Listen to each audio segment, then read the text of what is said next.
In this video, I'm going to be going over the 3 most advanced credit card strategies specifically designed for people who are in the end game stages of the points and miles game. I'm making this because there was a time and period where after I had 15 credit cards, I'm like, okay, what am I supposed to do next? So ladies and gents, by following the precise roadmap that I mentioned in this video, you're going to be having enough points to not ever pay for travel again. Starting first with what I would consider the Hilton Triple Dippin' Ultra Diamond Status Path. That's not the actual name of this whole entire thing, but that's what we're gonna call it today. So with this path here, you can get Hilton Diamond status, which is the highest status available for Hilton. You can also get a couple million Hilton points and a bunch of credits and free night stays. Now, this is gonna come from utilizing 3 of the Hilton Honors cards. So between the 3, it's very simple how it works. They got the Noob, they got the Middle, and they got the Elite. With the Noob card, this is the Hilton Honors American Express card. It has no annual fee. You get 7x Hilton Honors bonus points. With the mid-tier, you get 130,000 Hilton Honors bonus points. You get a free night reward. By the way, you get free night rewards for both of these 2 lower tier cards. Highest Elite card, you pay a higher annual fee. By the way, this one's $450. And with this card, you'll get 150,000 Hilton Honors bonus points and more. Now, I'm not gonna go too in depth into the point earning categories, but you'll notice it says 14x. It sounds like a lot, but Hilton points aren't valued to be as much as other competitors. So what this means is even if you earn 14x per $1, if a hotel with Hilton costs you 500,000 Hilton points, you realize you're still not getting the best redemption possible, but it's better than nothing. With the Hilton Honors card, you can get silver status and also you get no annual fee. This here is going to be really important because the no annual fee actually comes to serve as a very valuable card, just so you're not wasting money on paying annual fees for things that you're not using. For the mid-tier Surpass card with the $95 annual fee, you're going to get a free night after spending $15,000 every calendar year. And right now the welcome bonus offer is 130,000 points and a free night after spending $2,000 in 3 months. And with the top tier Hilton Aspire card, you'll be getting 150,000 bonus points after spending $4,000 in the first 3 months. And the annual fee on this card, like I said, $450, quite a bit, but you also get a $250 statement credit each calendar year with card ownerships on hotel and resorts booked directly with American Express. And you get 1 free night after you spend a whopping $60,000 every single year. I think this card really makes it up with that Hilton Honors Diamond status because normally you would need to spend 60 nights in a year with Hilton in order to get this status, but you get it all for free by getting this card, which also results in complimentary breakfasts for you and a guest. You get executive lounge access at Hilton hotels. And on top of that, sometimes they can even upgrade your room completely for free by having this status. So here are some things that you need to know. With these cards, you get access to upgrade offers. So when you initially apply, you can apply for all 3 cards and be eligible to get all 3 bonuses. By adding that up with the credits, the free nights, the welcome offers, you get 350,000 bonus points in total. You get 5 free nights in total, and you get an annual $250 hotel credit, and you get that diamond status as well. The total annual fee would come out to $545, but by subtracting all the benefits you get, you would then realize you're still getting extraordinary amounts of positive value for if you travel. Now, if you ever thought, okay, Brian, this sounds a little sus because I thought you could only get 1 card, that's actually not the case. You can actually get 3 cards all in very similar time frames. So in a whole year, I could be holding onto all 3 cards at the same time. It gets even better than that though. So let me show you exactly the power of Hilton. I'm gonna go on Google. I'm gonna type in Hilton Bora Bora. This is actually one of my dream destinations I wanna stay at. I've never stayed at the Hilton Bora Bora, and it's one of those places where it's got these over water little huts, but it's really nice. Normally to stay at a hotel like this, it would cost you anywhere from $1,500 a night, which doesn't even qualify you for the over water little villas, but it could average you even about $3,000 or more per night. So if I wanted the king over water pool villa, I mean, this thing is beautiful. You know, it's out on the water. It would cost me a lot of money. Now here's the beauty of knowing about the entire points and miles game. So if I wanted to use credit card points instead, I would turn and check this little box.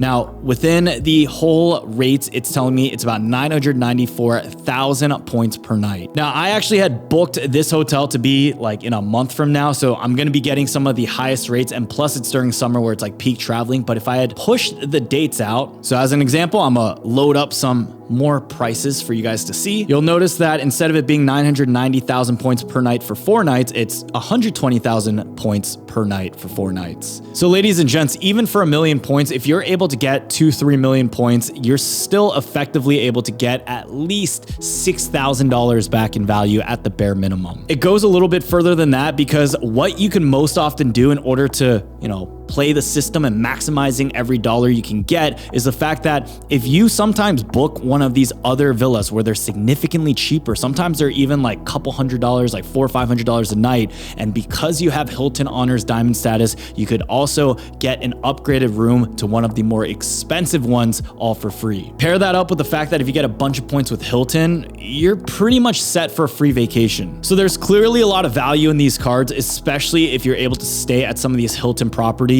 But the question then is, what's the best way to start? So with the lower tier Hilton cards, you can actually get something called an upgrade offer to the next level card. For example, after holding the Hilton Honors card, they will usually offer you an upgrade offer to get the Surpass card. And then eventually, if you get the Surpass card, you'll get an upgrade offer to get the Aspire card. It turns out once you get the upgrade offer, you can't get the welcome bonus offer, but it's not the case the other way around. So let me explain it here. First of all, check your total capacity. You can only have 5 cards with American Express, but charge cards like the Gold card and Platinum don't count towards that 5 card total. If you start with the Aspire card, you want to wait at least 5 days to get the Surpass card, and American Express won't approve you for more than 1 card every 5 days. On the most conservative note, you'll also want to wait at least 90 days to get the final Hilton Honors card. This is because you can't get approved for more than 2 cards in a 90-day period with American Express. It works out well because for the first 3 months, you'll be focused on hitting those welcome bonus offers, and you don't want to be getting a whole bunch of cards if you cannot hit that minimum spend requirement. So let me explain it even better here. Say you sign up for the Hilton Honors card, you get the Hilton Honors Surpass card 3 months after that, and then 3 months after that, you get the Hilton Honors Aspire card, assuming that you get the welcome bonus every 3 months. The spend requirements aren't really that high, so even if you're spending about $1,000 a month on average, you should be able to get those welcome bonus offers. Now, after holding the card for about a whole year or 365 days, you'll want to downgrade both to the Hilton Honors card. There are 2 rules though. Wait a whole year before you do this. Also, do not downgrade all your cards all at once because it could raise some red flags and it could put you in American Express pop-up jail where you're not going to be seeing any upgrade offers and it's going to make you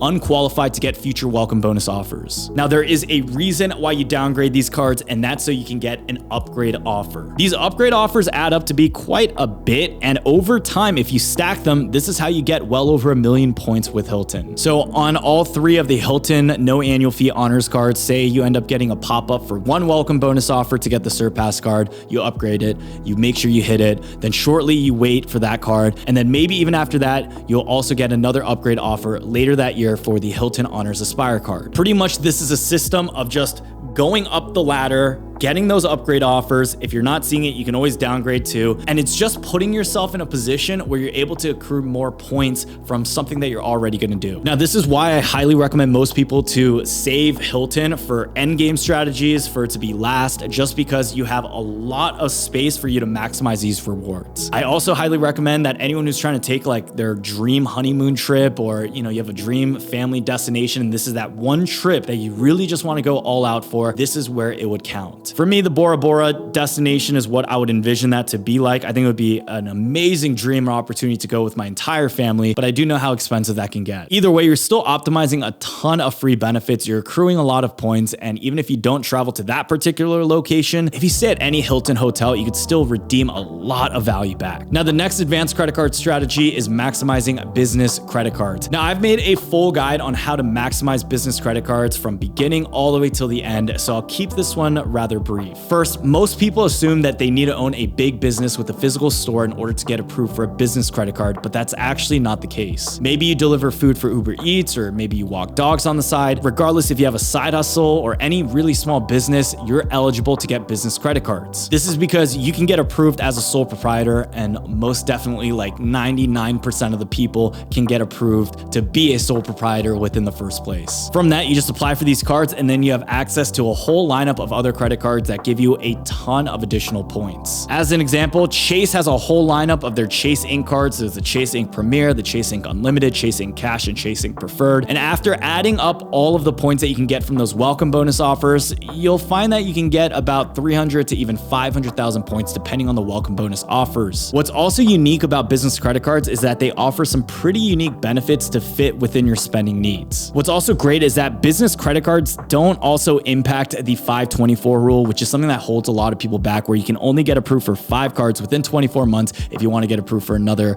card with Chase. So as long as you have less than 5 credit cards in the last 24 months, the only other thing to be mindful of is the 2 in 30 rule, where you can only apply for 2 cards in a 30-day period with Chase. So outside of Chase though, there are a bunch of other issuers like Capital One or even American Express that have a ton of different business credit cards like the Business Gold, the Business Platinum, the Bonvoy Business, and even the Business Prime. Just quickly running through some of those high welcome bonus offers. With Bonvoy Business, you get 75,000 Marriott points. You get a $125 business Amazon gift card. You get 120,000 membership reward points with the Business Platinum. And sometimes you can get even better offers than the one that you see right now. A lot of people tend to just end at getting personal credit cards, and they don't take that extra step in getting business credit cards and maximizing the points there. Now, ladies and gents, the third and last strategy might not sound as glamorous, but over time, it can really benefit you with all the welcome bonus that you can collect. And this is what I call scraping the doo-doo. So within the basic premise of scraping the doo-doo, this is by going for a lot of credit cards that are usually overlooked that tend to have no annual fees. It's usually those cards that have a decent welcome bonus, wherein a percentage rate,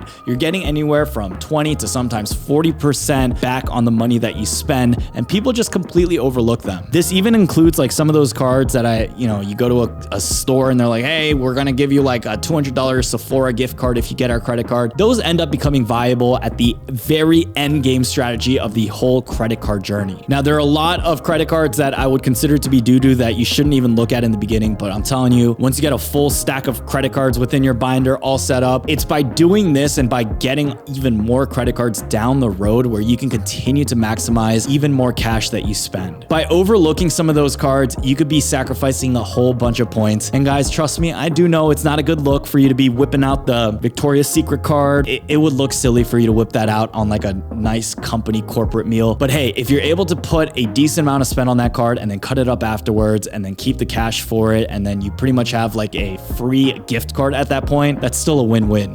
With the scraping doo-doo strategy, put aside your ego, look into some other cards, and no annual fee cards are great because it doesn't cost you a single penny to hold. So ladies and gents, those are going to be the 3 advanced credit card strategies. I know some of it might sound obvious, but it's definitely something that I feel like is worth sharing, just because a lot of people tend to just stop after they get the core cards with Chase and American Express. Now, if you guys did find any type of value within this video, be sure to let me know down below in the comment section. Also, be sure to join our Facebook group if you haven't done so already, and be sure to check out the links down below in the description if you plan on applying for any one of these cards. Anytime you use those links, it seriously supports this channel, and I want to thank you guys so much for that. All right, so that's going to be the video. I love y'all. I appreciate y'all. See y'all in the next one. Peace.